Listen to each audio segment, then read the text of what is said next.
المستثمرة الفلاحية وصفة التقاضي. المادة 13 وما بعدها من القانون رقم 87/19 المتضمن ضبط كيفية استغلال الأراضي الفلاحية التابعة للأملاك الوطنية. المادتان 10 و 125 من القانون رقم 90/30 المتضمن أملاك الوطنية. المبدأ من الثابت قانونا أن المستثمرة الفلاحية وإن كانت تتمتع بأهلية التقاضي كشركة مدنية إلا أن أعضاءها لا يتمتعون إلا بحق الانتفاع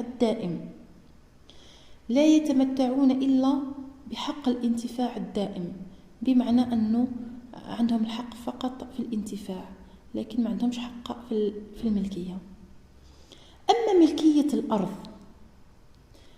ملكية الأرض فتبقى ملكا للدولة، ومتى تعلق الأمر بالمنازعة وملكية الأرض الممنوحة للمستثمرة فإن القانون حدد الهيئات المؤهلة للمنازعة باسم الدولة.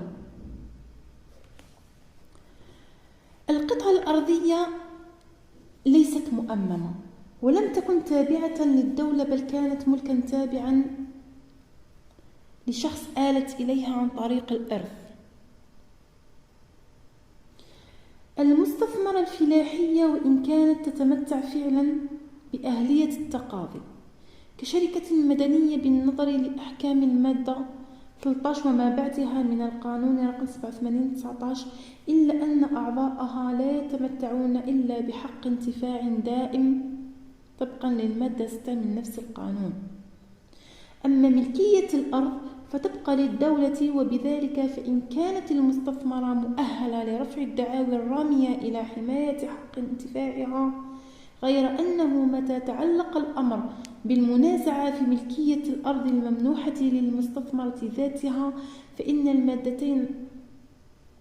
المادتين المذكورتين سابقا حددت الهيئات المؤهلة للمنازعة باسم الدولة والجهات المحلية سواء كمدعين أو مدعى عليهم، وسواء أكان النزاع يعنيهم مباشرة أو بصفة غير مباشرة.